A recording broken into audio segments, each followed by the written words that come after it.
Welcome to the Crypto Podcast. You can find all our episodes on thecryptopodcast.org. We're also on BitChute and YouTube. You'll find the links in the podcast description. I'm also a podcasting coach because I've got 4 in the top 0.5%. And there are Awakening podcasts, which exposes fraud and corruption, but with solutions. The Meditation podcast, Learn Polish podcast, and the Speaking podcast. You'll find everything on bio.link/podcaster. Today, my guest, Vietnamese, serial entrepreneur, filmmaker, and investor and developer of NFT projects.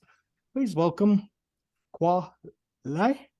Yeah, that's right. Thanks, Roy. Thanks for having me. Yeah, Kwale, that's correct. Yeah. And I forgot to mention, also a podcaster, which I love. Yeah. It's okay. People call me Khoa, Quay, Quack, whatever it is, but the intentions are okay. So you're a serial entrepreneur, so I presume the best thing is you might just let people know who you are. I run 3 different businesses. I run a commercial. I'm a media business. We do film, TV, commercials, corporate. My background is I'm a musician. I used to be a record producer, songwriter. That's how I started it, and I became a filmmaker. I did 4 different movies. I did the movie called Waltz Before Mickey. It was on Netflix for 4 years. We just sold a movie to Peacock on NBC, right?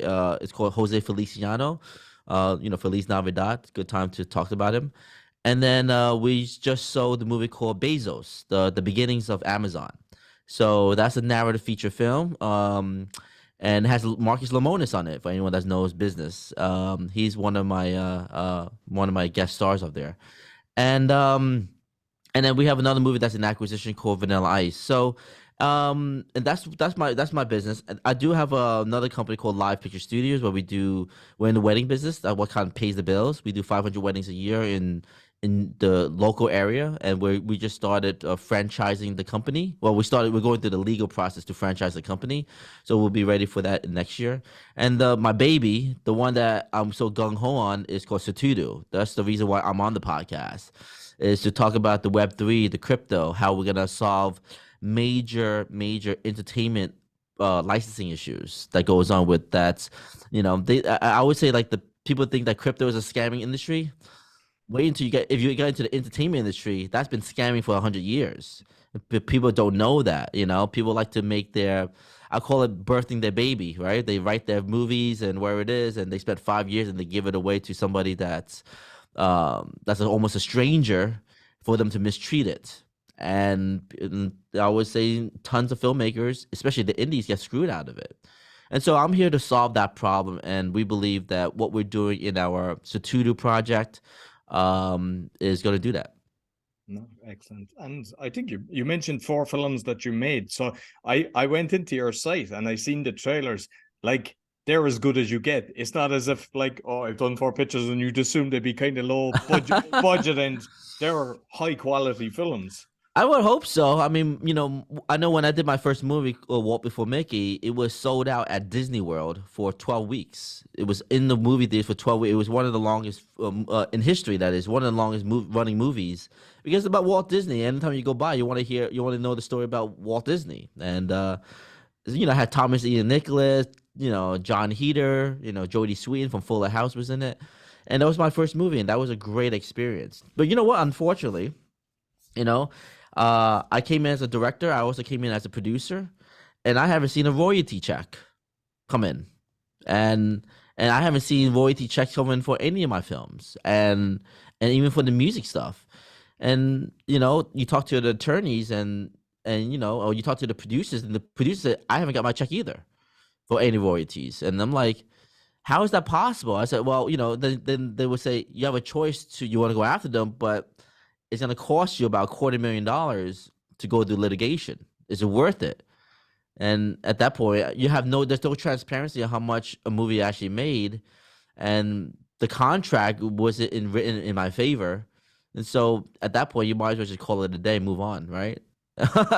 Create positive energy somewhere else. That's unbelievable. But I mean, I'm not shocked because I've seen it in all the different industries. You mentioned music, and I actually heard it on one of your shows where you were talking about basically, you have the artist coming into the room and everybody is taking something off the table and he's left with the crumbs on the table. And That's right. That's right. Yeah, I mean, it's crazy, right? You spend, I call it birthing your baby, and then you're the first one in, and you're the last one out. Everyone eats off your plate, and why are you left with the crumbs? It makes no sense. So we wanted to, with Sutudu, what we wanted to do was, what I would say is not really coined yet, but NFT licensing. It's so we went out, and when I heard about NFTs, which is 2021, I'm late in the game for that technically. But when I heard about the technology within that 1 hour, I said, "Can it do this and can it do that?" And one of my consultants said, "Yes, it could do that." I said, "It just hasn't been built yet. OpenSea doesn't do it. Rarible doesn't do it. Wherever it is, Yellowstone, wherever it is, all these other marketplaces don't do it." I said, "So then we're gonna have to create our own." So I went in and I bootstrapped the project, invested in it, and I went all in on it because I knew that in order for me to go and say I want to go raise $5 to $10 million for a project, or say I want to raise $500,000, it doesn't really matter. You want to be able to still pay back your investors, right? You want to get paid for the work that you do, and you don't want to get scammed by whoever they're going to promise you, hey, we'll promise you this, but how do I know you're going to sell it and then report it back to me? You just don't know. And so what NFT licensing, I thought was going to solve that problem. So on our platform, and just, you can stop me here if you want to ask me another question, but on our platform, we were able to create a sales split and royalty split smart contract. And basically you could put different equities in the license agreement. And so I had talked to my attorney and I said, "Can we do this properly?" He said, "What's the workflow, Khoa?" I said, "It's quite simple. Long story short is they want the content. They could go through the regular licensing agreement, but then they have to get but the agreement will have the token. They have to own the token in their wallet in order to use the content, because that means someone has to had bought it somewhere, right? So if someone had bought the token, that bought the NFT, then everyone would got paid. That's on that that's on the NFT list, Yeah. and issue solved. There's no more friction around, well, I didn't get paid for this, I didn't get paid for that. No, I mean, but so that's what we're trying to transform. And like looking at the kind of film industry, because a lot of the time it's raising funds. So somebody could actually create a project, get kind of like crowdfunding investors who know the project you're going to create. You could even have actors coming in or producers and go, "Okay, you're getting 5%. The investors come in at a tiny little percent." And then they have the ability of selling it on as well. Like you could actually create a project that you're getting paid straight away. And then the royalties, instead of all the fraud that's going on. Yes, you could do that, but I would be careful about crowdfunding with NFTs. If you're not going through proper SEC stuff or securities, I would advise that you do things properly and legally. But it makes the space look better when you do it legally, right? And so, I would say, like, the NFT licensing thing is not a crowdfunding mechanism. I would say you still want to, however you raise your money, it's the selling mechanism. It's the trust mechanism. It's the part where, okay, the investor said, "How am I going to get my money?" What if this distributor that you don't know, that you met randomly at Cannes Film Festival or Sundance, says that didn't report, and then we see it on this channel in some other country, and then what we're going to say that, what are you going to do? And I said, well, you can't do anything. Traditionally, you can't do anything. Well, you can't go after the country. And so, but I would say like with NFT licensing, you can't do that because that's baked into the license agreement. And if the filmmakers and the investors trust the filmmaker that the only way they can own the license is by owning this NFT, and that's part of the agreement with everybody in the list, that's a partner, then there's no way you can sell the movie without the NFT. There's no way. Then that's illegal. You're breaching everyone's contract, and you'll get sued by the investors. And so as long as we kind of create that, it's like an insurance policy, you know what I'm saying? So it's kind of like So that's the kind of rule within. Now, when it comes to crowdfunding, it's a very interesting thing. I know Ben Affleck and a lot of people are trying to raise funds out of it, but you have to be. But my attorney advised me that you have to be really careful about securities on that, because if you're raising money without using NFTs as a way to do monetary gains in the real world, in the fiat world, that would be considered a security. And so we don't do that. But what we would do is we will open that up, and we will make sure the process is legal when we do that. And then that's different. And then we could do that. So that's another story. That might be another podcast. And going into kind of the legal side of things, I mean, if you look at FTX, you had Gary Gensler and the whole connection there. I mean, that looks like it's an inside job. So it's like, who regulates? It should be who regulates the government would make us feel a bit safer. I mean, it's. Are you asking me that? Who regulates that? Well, I mean, it's what we can see. So it's your thoughts. That's right. Yeah. That's exactly right. With FTX, I think FTX was a good thing that happened. I think it was the best thing that could happen for the crypto community, because prior to FTX, when it was actually like the hero of the crypto space, you could never even downplay what FTT tokens were. If you said that, you get shunned by the community. You don't know what you're talking about. You get automatically deleted from credibility. And I never really said that much because I didn't want that reputation to be like, hey, I thought you support crypto. Why are you not supporting FTT? Da da da da. And you don't believe in that. I mean, you don't understand about the tokenomics, yada yada yada. So I said, so now that it happened, I said, now it's not about what I told you so, but it's more like now I could talk about it. Look at FTT. It went down because they created value out of thin air. Of course, what do you think is going to happen? What do you think was going to happen? Now you're looking at companies like MovieCoin and all these people that create their own tokens because they don't know how to control they don't know how to govern with other people, the Ethereum tokens or Polygon. They don't know how to do that. It's a lot of work to do that. And so they create their own tokens so they could control their own environment. That's the reason why they do it. Obviously, it's like stocks pretty much that they're doing. And to me, it's very, very close to a Ponzi scheme doing that type of stuff because there's no regulations around that. So I wouldn't do it. So that's the reason why with Sutudu, we didn't go out and create our own token, even though I was advised to do it, right? I said, no, we're not doing that. I said, we're going to use reliable currencies, cryptocurrencies, Polygon, Ethereum, anything that you can make out of thin air, right, on your own, and use that as a way to split the contract, get paid through those currencies, and use exchange places like Coinbase or Binance to get it back to fiat for you. That's it. That's how we wanted to do it. And so that's and the beautiful thing is that our technology works. So and we're trying to go live. We're going to go live right after Christmas. Excellent. Fully live. Yep. And I think the name is actually important as well. You might talk about how the name came out. So Sutudu stands for freedom. So I'm Vietnamese. In Vietnamese, it's Sutudu. It's supposed to be Sutudo. That's the real term in Vietnamese. But it didn't look cool, so I created Sutudu. And I mean, I've since I was a kid, transparently speaking, I've always wanted to find this purpose in life, which was I wanted to have this freedom and this happiness and some sort of make my life worth living. And that's the reason why I built all these companies, because I was trying to get myself to the next level of every single thing else. So now Sutudu, when that came up, it took a while for me to come up with it. And I said, let me go back to my roots. And I typed it out. I said, what does freedom? Give me some terms of freedom in Vietnamese. And that's how the name came about. So freedom is about financial freedom, creative freedom, no restrictions. It's how they do I don't know, for those that are filmmakers, they call it picture lock. You lock the picture, and then once you give it to the distributor, it's all gone. You have no freedom off of that content anymore.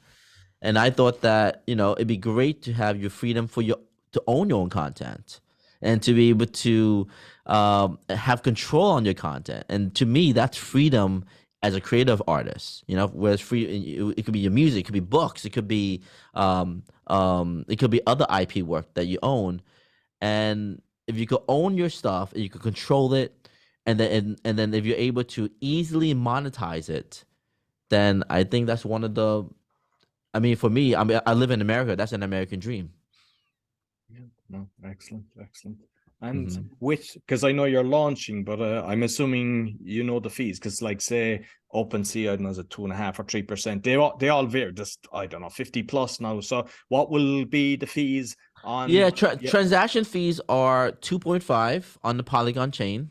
Not a lot at all. Uh, it's 2.5% transaction fee. And that's it.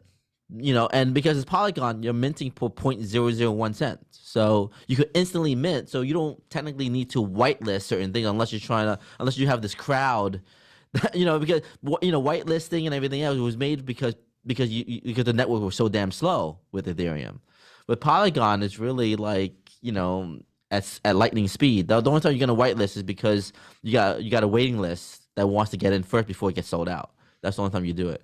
But you could instantly, so as a user, as a creator, you can actually mint for the consumer, so they don't have to pay the gas fees that you have paid for.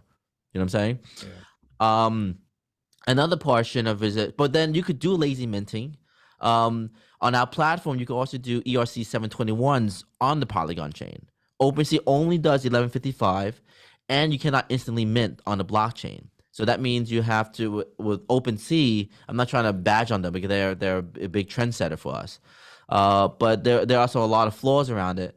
So OpenSea, you can only do lazy minting. That means that if you mint something and you have another application, it's not on the blockchain until you transfer it or someone buys it, right? We could instantly mint it and then you're ready to go. So you're not having, and then obviously on our side, you could create up to 10 wallets under one single NFT to split. Royalties can have up to 10 wallets, and you could do up to 10 time zones on it, time frames on it. Meaning that I might give you 10% for the first year, and then the second year might be 8%, and the third year might be 6%.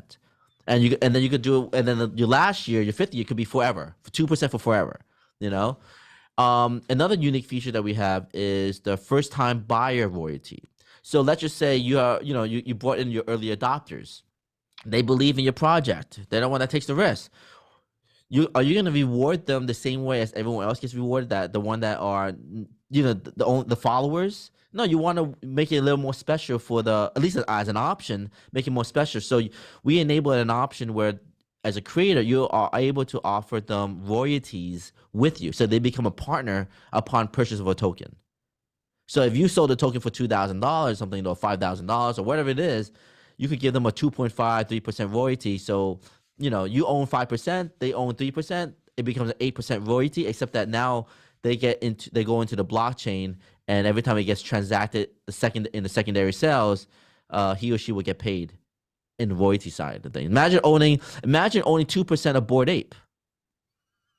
You know what I'm saying? A Bored Ape, when it came out, you'll be rich with the early adopter, as an early adopter.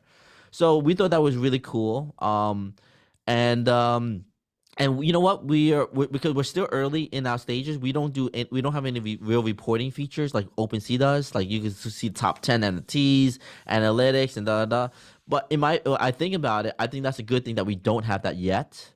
Is because we're trying to get people out of the mindset of trying to flip an NFT. We're trying to get them out of it. We want to get them to say, hey, buy this NFT because it's all utility NFTs.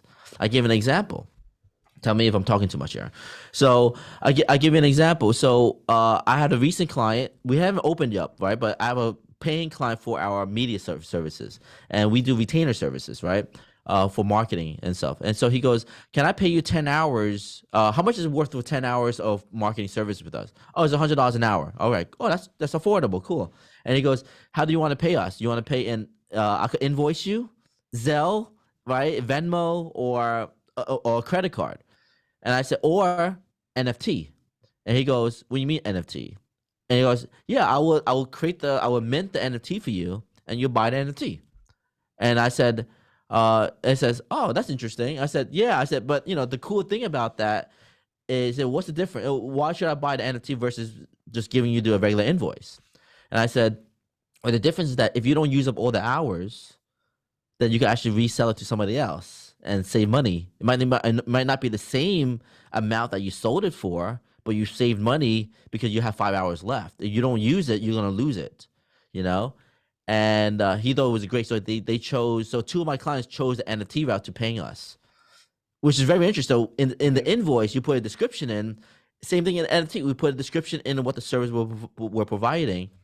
And then what I did was I wanted to show to the community what our platform can actually do. So I did a sales split. I put 10% into our quote unquote future DAO because we want to be an investor into future projects. So as we do projects, automatically 10% goes into a wallet. Everyone's gonna know what wallet that is, and they could do self-calculation. And so when we bring the DAO in, everyone's gonna know how much it has in there, right? And so so that was a pretty cool feature too. And then transparently, the customer would say, I own this NFT, I could resell it, but even better, I have another additional workflow because I'm a legit business. I would create a receipt in our books to show that when we extract it to a fiat currency, we would create a receipt to make sure that the NFT was purchased as a service in the books. So now we legitimize the taxing issues that people have questions with. So that's how we're using NFTs, and it doesn't sound efficient. It doesn't sound like that, but it's definitely done properly from a legal side of things. And anyone that has that's in business or anyone that's sort of that questions if NFTs are scams. Well, first of all, NFTs is a technology, not a scam, right? Then I would say that look, this is the workflow that we're doing. There's nothing different than you sending me a Zelle payment and then me sending you an invoice and a contract, except that I'm sending you're paying me an NFT, and here's a contract, and here's the receipt of it. There's no difference, And except that you have a cute image, and you guys see it transparently, and you know that by history, you know that you have a receipt with us on the blockchain. And with somebody buying, say, the hours, like say the 10 hours, if he say uses 5 and resells, is there a certain percentage then that's taken that you have in the contract that he's aware? Because I'm assuming he's not selling at 100%, like, because So we're for our platform. So for that type of service, no, if he was to resell, I would put a royalty on it. If he was to resell it, and I could put a 5%, 7.5% royalty on it. So if he was to resell it, the creator would make money off of it. Sure. Absolutely there's a royalty. And you can split the royalty. So you have partners selling the tokens and whatever it is you could do. That's pretty cool. And then what we're going to do, so we have marketplace is nothing without an ecosystem, right, in place. So we built out another application called Utility Manager. Basically, those utilities will be put on public display. So all the tokens that has, at least for the KVOP side of things, will be public display. And then you're able to see that how much hours is left on that token to be used for marketing services. So when someone buys it, they're not buying it, they'll ask or asking somebody how many hours is in there. They know exactly how many hours is in the NFT. For us, it doesn't matter. Someone bought it for $1,000. We're honoring the $1,000 of services. Or $5,000 services, whatever it is. And so it's a really new concept. It's very interesting. And to the new people, when I offered out, and this is suggestions for anybody that wants to, I wouldn't call it convince, but but I would say persuade them into another option, is to offer them, do you want to get paid do you want to pay our services in NFT? And trust me, they're going to go through the 30 minutes to set up their wallet because they want to do something new. It's an experience for them. And I really got multiple people that never touched crypto, never touched an NFT, or were scared about it or don't understand it, working towards setting up their wallet to get an NFT because this gives them a reason why, because they want my services. No. Cool idea, right? No, I think it's fantastic. And the other thing is, a lot of the time, especially when you've, like, say, European people dealing with America, the banks tend to milk people, and it can, instead of being instant, like if you're using Revolut or Wise, it can take 2 weeks. I mean, I've done that when I was doing property, and you're looking going, yeah, this money disappears from one account, it doesn't appear in the other. Whereas with this, it's kind of instant, and everybody's That's benefiting right. immediately. That's right. I was thinking about that last night. Actually, I said, look, I said if we sold these things, these movies overseas or wherever it is, they're instantly getting paid. It's not like there's a delay in the banking system. Hey, you wired me the money, but you set it for 3 days, and then it takes 3 days, and then it has to process, and then it's like I said, yeah, and then you can't activate the service until a week and a half later when you needed the service now. You know. Exactly. Solving a lot of problems. I mean, this workflow solves a lot of problems. You know, the question is, the funny thing is that I haven't exchanged my money into fiat yet. Because Polygon's at 80 cents or something like that, and I know it's gonna go up. So I'm like, come on, go up, and it's been stable at 80 cents. It hasn't moved. So it's like, okay, it acts like a stable coin to me, you know. So with because I saw it with OpenSea, there's a lot of people using bots, and yeah, some people kind of say, oh, they're using the bots to go in and do the bidding for them and everything. But to me, I find bots is kind of ruining the whole system. Is that something that you're actually looking at? Yeah, we don't. So right now, we have an auction, and you could, but the user at the end of the day has to accept the offer. There's no automatic acceptance of an offer. I know on OpenSea, you put it out there and you're gonna sell it blanket. It's like an eBay sniper thing, right? And then all of a sudden, the minute you put it on list at this price, it gets bought. No, we don't have that system in place. It's more like make an auction, and it's up to the users to say accept the offer. That's all. No. It's manually based. We also don't have a transfer system yet. So that's part of our roadmap. So obviously you could transfer NFTs, which is also a problem too, because I have like 200 NFTs that I never asked for. It's like spam email, and I can't hide them in my profile. So when I connect it to Instagram, I'm endlessly scrolling to look for my content, and I can't find it. So I have to, and so you put your wallet on Twitter, your Ethereum address, you're getting spammed. It's like putting your email on blast, and so the way we're gonna go approach the solving that problem on our platform is to when you're doing a transfer, you have to accept it on the other end. That's all. If someone wants to transfer, notification, email, you want to accept or reject. That's all. Accept or reject. So it's an investment to do that, because that's a huge. Actually, doing transfer sounds easy, but it is an infrastructure change on our end. But that's gonna be part of phase 2 in our development. We of lot of phases on our phase 2. For Sutudu, there's remember, this is phase 1, so I hope we got a lot of the bugs out of the way, but I'm sure there's bugs that we don't know about. So take it easy on us when we release for phase 1. That's why I still call it beta. But I know for phase 2 we have a huge roadmap to create all these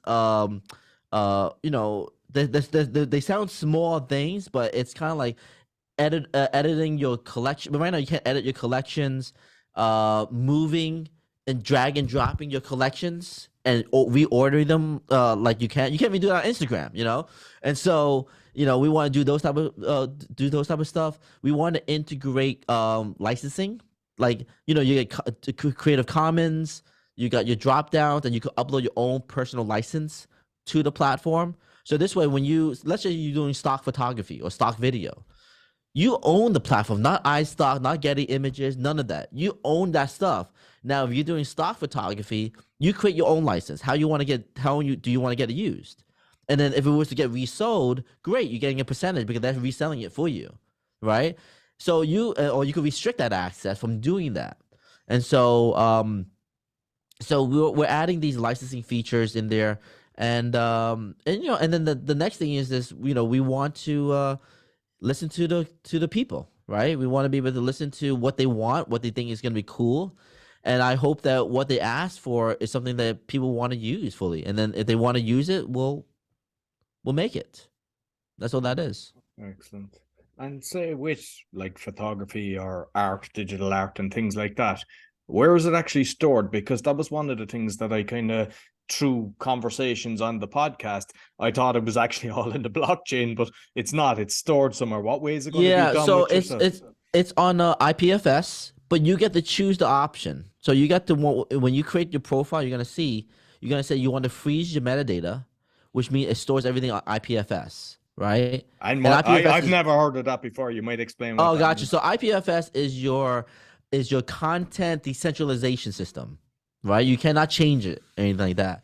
But if you want to not store an IPFS for whatever reason, you could unlock that, but then it would just say that it's not on IPFS. That's all it is. So then you could either choose to trust it or not trust the content. You know, I wouldn't know why you wouldn't do it. But then from what I hear, there's some people that don't want to do it. So we create both options. We recommend that you freeze your metadata, and it's done. And Now, is that actually a cost that people have to pay for that, or is no, it no, that's all. No. so who's actually, because it's down to storage. So who's actually storage? Who's Yeah, you know what? We're not paying for IPFS storage. but who does, like, who's actually controlling that? Um, well, it's supposed to be decentralized server. I actually don't know if we're paying for IPFS server because I have my developers. That's a good question. I don't know, but but I'm gonna figure out who pays for the IPFS storage. But I have a feeling that it's being supported by some other way. Let me actually look at it right now. Actually, IPFS payments pricing or something like that, and yeah, I think I mean for us that's but I know for us we're paying for AWS server because everything like when you're caching the images in the profile, when it goes to be able to pop up to see the original images, that's actually IPFS. But there's other images like the thumbnails that's being stored on AWS. So not all marketplaces are not decentralized. I could guarantee you that because you can't possibly do it because you want to have it unique to doing certain things, right? So it has to be, but it's integrated into the blockchain. Blockchain storage of images is extremely expensive. That's why we don't do it. Like even putting data it gets expensive. So the more metadata that you put, the more expensive it gets. But on Polygon, the gas fees are so low, so I'm not sure that even matters that much. You know what I'm saying? But on Ethereum, it does matter. But yeah, that's so it's basically you can always look at the marketplace as like you can build your own Shopify account. Think about it that way, for free. And the only thing that is that how you're doing the transaction is like a credit card, and the credit card is 2.5%. That's it. There's no other thing. So you're selling on Instagram, Amazon, eBay. Well, they're 8 to 12%, and some of them, and sometimes Amazon goes up to 20%, depending what product you're selling. And so, I think with this Web3 thing, it changes the game for a lot of small businesses that want to do business on the Web3 space. And because I've heard a load using the AWS. I mean, we've seen Blockbuster go, we've seen Kodak go. If Amazon, if they get caught up with something and that disappears overnight, I'm kind of thinking of a backup. Like, so basically, the thing, is there a kind of backup that would be a protection then? Yeah, so for us, I would say AWS is definitely a backup for us. So if say someone put nudity images up there or something really offensive and someone reported it, and then our back end is that our admins will look into the report and then we can choose to delete it. The minute we delete it, it's gone on AWS as well. It's gone on, but on IPFS, it stayed there, but it's off. You can't take it off IPFS, but it's gone off AWS, but it's gone off our platform. But on the blockchain, you can actually re-import it back to your MetaMask wallet and see the image still. You know what I'm saying? Because it's on the blockchain, you can't take it out. So that's a good thing. Yeah. That's what it's designed for, right? And so, but for us, as a marketplace, we're trying to, we're trying to make it positive, keep things positive, and anything offensive and anything that is not inappropriate for our platform, we want, and people are not liking it, they'll report it, but they can't, and then we make a decision on that portion, and then maybe it's something that we build a DAO for, right? And how we want to regulate the marketplace as it gets more popular. I would love to have a DAO where the community is telling us what we should be regulating, what we wouldn't be regulating, instead of just coming from me as as the that only sounds way guy. better. Yeah. No, that's I think that's the best way to do it, actually, because then everybody says, well, look, the majority has agreed this way. It's not you dictating to everybody.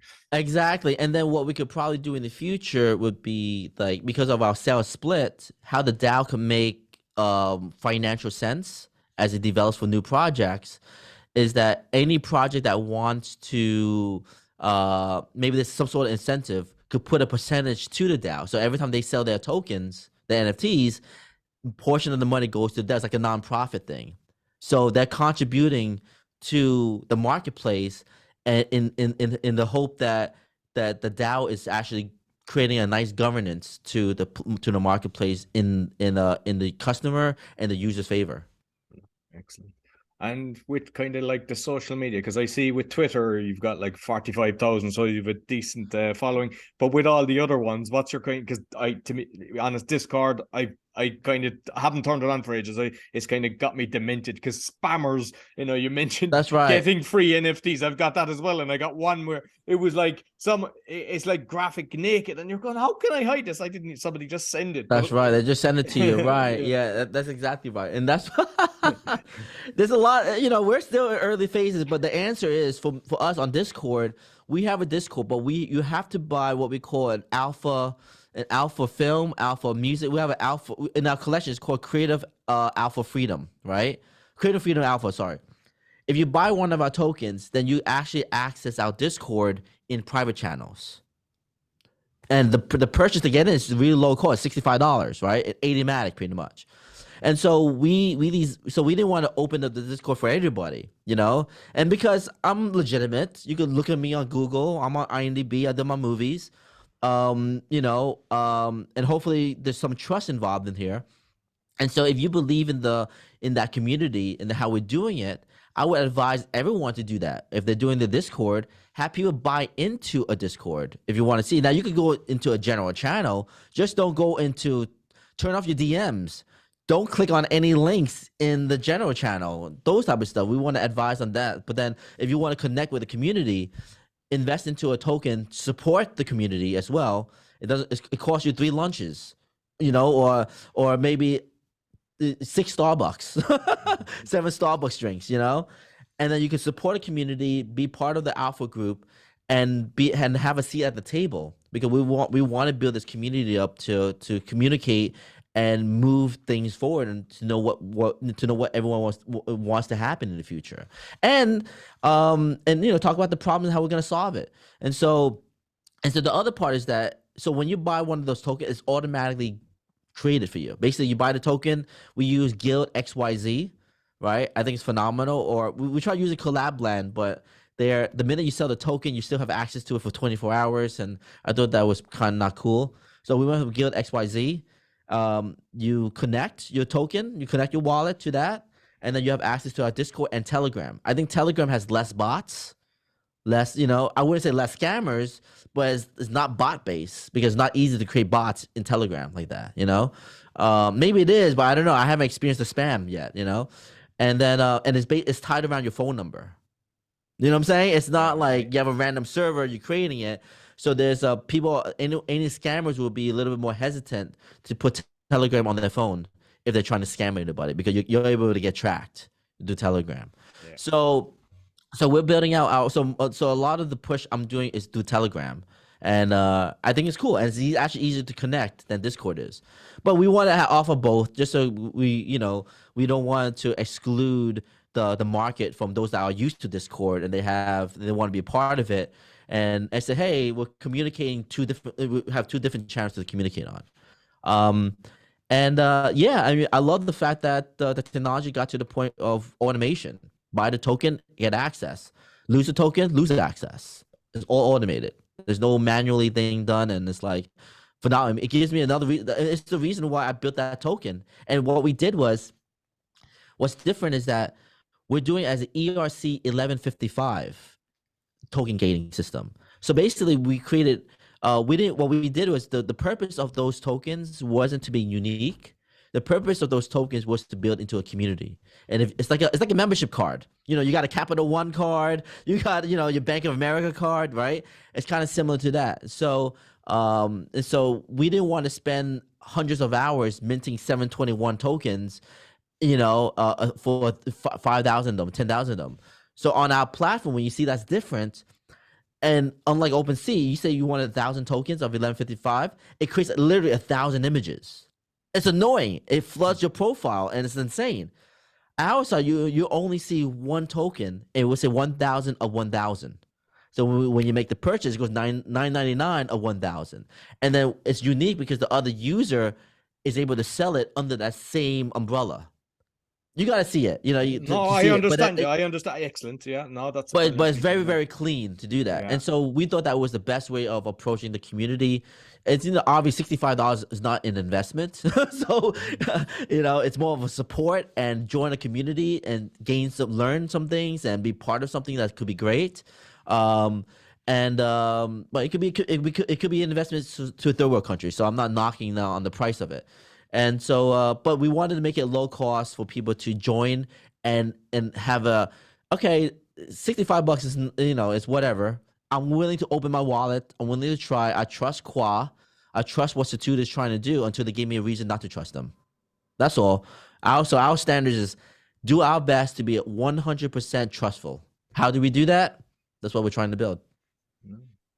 Brilliant. And is there any wallet that you prefer over others? Because they all have little features. Yeah, I like MetaMask. I think Rainbow has potential, but they don't support Polygon, unfortunately. Rainbow is a burnable wallet because it's just a regular password to get in, and it lets you do things right away. But you can easily get hacked, in my opinion, because they store your password into iCloud. Your iCloud gets hacked, you're done, right? Yeah. So, but I like Rainbow for a fact that it's easy entry, and once they understand how it gets used, it's advised to get out of Rainbow and go into something more secure wallet like MetaMask. So MetaMask is still my preferred wallet. I don't use anything else really, but I know there are more secured wallets than that. I just haven't touched those. And I was born a MetaMask user, and I'm still using it. But we're using Wallet Connect to bridge the gap for all the wallets. We support all the wallets that do support Polygon, and you'll see it. And my development team ran a regression test, and all wallets are working. So except Rainbow, obviously, anything that supports Polygon, that is. Okay. And just finally, your podcast, you might kind of, I know you've something like, there's 19 up. We talked before we record, you've 25 done. So you might, what's the mission and, what's the plan with the podcast and the name of it for the listeners? So the podcast is called Picture Freedom, an NFT podcast. And the idea of that podcast was to kind of be extremely honest with our thoughts, and also give a platform for users to expose their projects, right? Whether it's good or bad, we don't want to judge that. We want to be neutral on that, but we want to provide that opportunity for that. But it's also a way to create. The idea is it's a marketing play, right? It's a way to create trust in the community, and if we're talking about it openly about what we think about. And it has the news updates, and it has what we're doing with Sutudu, but not just specifically Sutudu, other people's projects and our thoughts around that. If our thoughts hold any weight, then it actually adds value to somebody that's listening, and that's my approach to why we do the podcast. And I think that I'm nowhere close to you, Roy. But we would like to be, and we like to know that our mission is to become one of the leaders of the space, and hopefully one of the leaders that does it right, transparently right. I run three different businesses. I actually took my businesses and bootstrapped this project, and it wasn't about just making money, but it was about trying to solve major problems in the industry. And even though this platform could do a lot of different things, we're really being narrow with how we want to approach it, and we want to approach NFT licensing and the licensing community. Yes, if you're a bodega, you can list your stuff. If you're if you're just trying to be a collector and artist, you can still list your stuff, right? And that's perfectly fine. But as far as how we're pushing the product out, we're trying to change the industry. We're trying to change transparency issues in the entertainment industry. That's our first goal. It's like what Apple did, right? Apple first was, they haven't tackled the education, but they tackled all these problems, efficiency problems that humans have, right? And before Steve Jobs died, he wanted to tackle the education industry. That's what we're kind of trying to do. We're trying to tackle one industry at a time and solve problems. And unfortunately, you need gas to run it, meaning money. You need money to continue running the community. And so we haven't gone after our venture capital fund yet. We haven't done round 1 yet, but we plan to do that. We plan to open it up. I just haven't done a proper valuation of the platform just yet. Until we see that it's done properly. And I was delaying the project because I wanted to make sure that when we release it, you know how the tech world says, just release it and see what happens. I'm the opposite of that. No, release it, and then I don't want to look like an asshole, and then destroy the trust, because the idea is to build trust. It wasn't, if my mindset was about making money, it's different. Then I would do that. But my mindset was release the platform, build trust, and then build a community. And so I wasn't about creating hype and everything else, because it's dangerous to create hype, because you hype it up and it doesn't work the way you intend to work, then you're screwed. And then all that work that you put in, it might work, but they don't trust you. Then you have a useless product. And so I approach it where we go slow, we do it properly. And if it takes us, if it's only doing 50 users a month, then that's fine, because I'm doing a long-term play here. 50 users will lead to 100 users. 100 users will lead to 500 users. And there's no reason to hype up a project to do 10,000 people in a single day. There's no reason for that, and making sure that we take care of our customers. So as we grow, we want our customers to know and understand how they could deploy the NFTs, how they use it, and again, going back, I said, one way you use it, just tell, hey, do you want to get paid in Zelle, Venmo, Cash, or NFT? And they will get it. They will get it. So that's our approach. And I'm sure the hype community and the drop community won't like that, but that's the reason why I built it. And I know the community that wants trust and transparency, and they want to know that they could go onto a community and they could go into a platform where they're not gonna get rug pulled. I'm sure that's a much longer term play, right? No, absolutely. And to be honest, I think it's the mission as well, the passion, the mission, because you're in the industry and you're going to help so many people. A slow burner, what you've just said makes so much sense, because normally people just, let's get it out there and then we'll fix the problems. But as you say, there is too much dirt in this industry. That's right. The way you're doing it is the right way to do it. And me listening, because I actually stepped back. I was creating digital art, and it was like, it's the Wild West. And I was like, there's nothing that I trust, to be honest with you. I was like, that's right. I'm going to step back and take my time instead of just going in it. It'll be grand and then try to move it or whatever. It's like, no, it's not. You're better off making sure. So I've kind of in the same way, because I've got photographers and artists and everything. But for the projects that I'm doing, I want to do it right as well. And so I love what you're doing.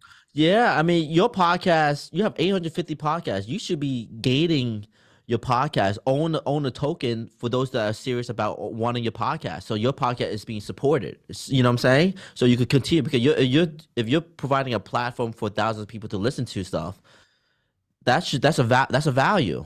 And so someone like me, I would pay $50 to $100 to be part of your community. You know what I'm saying? Because you're gonna give me 3 podcasts or 4 podcast chances in a year. You know what I'm saying? And I would say that's a utility. That's huge if you have the following. If Rogan put an NFT project together and you get to be on the Rogan show, you know how much that would cost? There's value out of that, And so NFTs should be, in my opinion, look, the art collection is great. That's a utility itself. It's appreciating art, the story behind it. But to the practical user, because they haven't transitioned into, they're still in physical format still. They haven't transitioned to fully digital. And with social media, you got to bridge the gap. And so you got to provide something practical with it, And then if they could appreciate the art at the same time as using it for something else, then eventually they'll just buy the art just because they buy the art. You know, I think that's how it's gonna work, in my opinion. Excellent. Listen, thoroughly enjoyed our conversation. You might let people know how they can find you. Yeah. So basically, we're gonna go live talking to my developers today. We're supposed to go live tomorrow, but then we had one question about it. So it's sutudu.com, right? It's either gonna be tomorrow or Monday. If it's not, if you see a password protected, I'm sure it's not released yet. So the podcast is not released, but it's sutudu.com. That's how you find the platform. If you want to follow me on my Twitter, it's Khoale Films, Khoale Films. And obviously, you want to follow our Twitter, it's Sutudu, at Sutudu. And we're active on Instagram. We're not really active on TikTok. We try to be. It's just a different platform. But Khoale Films on Instagram, and you can just Google me, and you can find me anywhere really, because I have all these companies and stuff. So I'm a public display, so you can't get away from me. And that's really it. Yeah, that's really it. Okay, perfect. Well, Roy? I'll make sure I'll put both the links both on the audio and the video, and it'll be out. So basically, I'll put this out on the Sunday. So it's the Monday he's talking about is actually the next day of. So if you're listening as it's released, it'll be around, I don't know, to 29th or something like that, or 24th. Awesome. Yeah. Well, thank you, Roy, for the platform. Thank you for the listeners. I always appreciate people like yourself doing this type of work. There's a passion to it. You're doing 850. Obviously, there's a passion for it, and so I really appreciate it. So if you have your NFT project, let me know. I'm gonna support it for sure, 100%. Okay, thank you very much. So. That's all for the Crypto Podcast. You find all our episodes on thecryptopodcast.org. As mentioned, we're on BitChute and YouTube. And I'm a podcasting coach. You'll find everything on bio.link/podcaster. Sure to give us a thumbs up, 5-star rating. And make sure you give his podcast a 5-star rating as well, because he likes to go up the charts as well and get more people listening to the good boys. Until next week, take care.